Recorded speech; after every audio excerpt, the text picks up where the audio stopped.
नमस्कार, मैं Shivani RTV live में आपका स्वागत करती हूं। मैं आपके साथ हाजिर हुई हूं इवनिंग अपडेट्स के साथ। जी हां, लेकिन इससे पहले आपको बता दूं कि आरटीवी लाइव और डीआर सीरीज आपके लिए लेकर आ रहा है बेहद ही दिलचस्प शो जिसका नाम है जिंदगी का सफर। जी हां, ये एक ऐसा शो है जिसमें हम आपको ऐसे लोगों से रूबरू करवाने वाले हैं जिन्होंने अपनी जिंदगी में बहुत से उतार चढ़ाव देखे हैं। जी हां, लेकिन इसके बावजूद भी उन्होंने सफलता हासिल की है और अपने सपनों को पंख दिए हैं। इस शो के लिए नॉमिनेशन शुरू हो चुके हैं। अगर आप इस शो का हिस्सा बनना चाहते हैं तो डिस्क्रिप्शन में दिए गए नंबरों के ऊपर जल्द से जल्द संपर्क करना ना भूलें। तो आइए बढ़ते हैं इवनिंग अपडेट्स की तरफ। पीएम मोदी की अपील पर किसान कल करेंगे बैठक, कृषि मंत्री की चिट्ठी पर भी लेंगे फैसला। जी हां, आपको बता दूं कि किसान संयुक्त मोर्चा प्रधानमंत्री नरेंद्र मोदी के भाषण और कृषि मंत्रालय के सचिव की ओर से भेजी गई चिट्ठी को लेकर प्रतिक्रिया देने के लिए कल शनिवार को बैठक की जाएगी। प्रधानमंत्री मोदी ने एक कार्यक्रम में कहा कि कुछ राजनीतिक दलों द्वारा किसानों को बरगलाने की कोशिश तक की जा रही है और आंदोलन को मुद्दे से भटकाया जा रहा है। साथ ही आपको बता दूं कि जानकारी के मुताबिक किसानों के नेशनल मोर्चे की शुक्रवार को बैठक नहीं हुई, केवल पंजाब के संगठन की ही बैठक इसमें हुई है।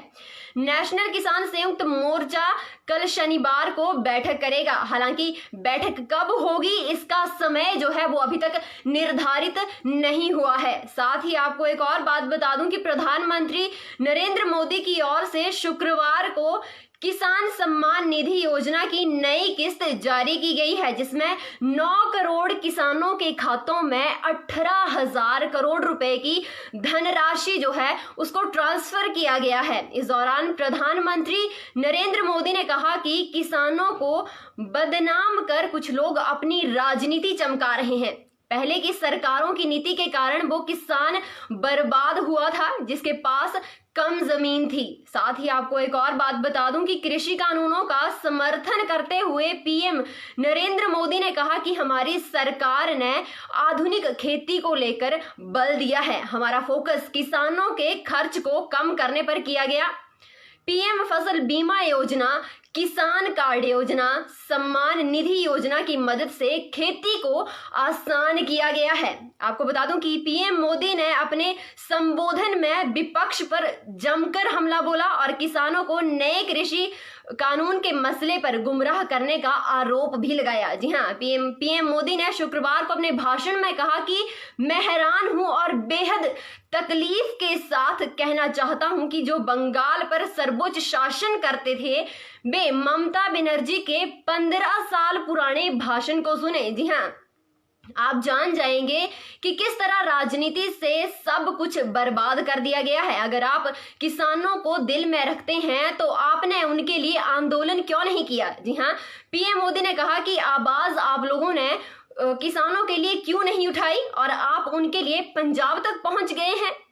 पीएम मोदी ने टोल नाकों को फ्री कराने का मुद्दा जो है उसको भी उठाया है। प्रधानमंत्री नरेंद्र मोदी ने कहा कि जब आंदोलन शुरू हुआ तो उनकी मांग थी कि एमएसपी की गारंटी होनी चाहिए, लेकिन अब ये आंदोलन भटक गया है।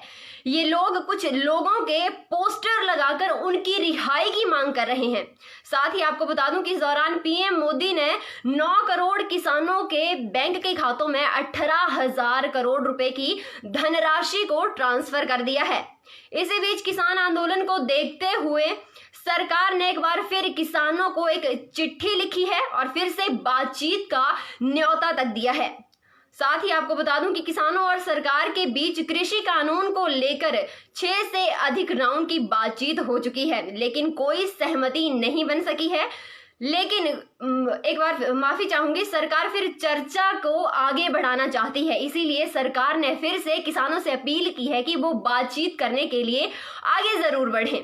कृषि मंत्रालय की ओर से गुरुवार को फिर से किसानों को चिट्ठी लिखी गई। इसमें कहा गया कि किसान संगठनों द्वारा सभी मुद्दों का तर्कपूर्ण समाधान करने के लिए सरकार प्रतिबद्ध है। साथ ही आपको बता दूं कि चिट्ठी में बीते दिनों लिखित संशोधन प्रस्ताव का जिक्र भी किया गया है। साथ ही आवश्यक वस्तु अधिनियम पर भी सफाई दी गई है। कृषि मंत्रालय के मुताबिक जिन विषयों को किसान संगठनों ने उठाया उसी का जवाब लिखित में दिया गया, लेकिन अन्य मुद्दों पर चर्चा के लिए वो तैयार हैं। और बड़ी खबरों के लिए बने रहें आरटीवी लाइव के साथ। और एक बार फिर से आपको बता दूं कि आरटीवी लाइव और डीआर सीरीज आपके लिए लेकर आ रहा है बेहद ही दिलचस्प शो जिसका नाम है जिंदगी का सफर। अगर आप इस शो का हिस्सा बनना चाहते हैं तो डिस्क्रिप्शन में दिए गए नंबरों के ऊपर संपर्क करना ना भूलें। धन्यवाद।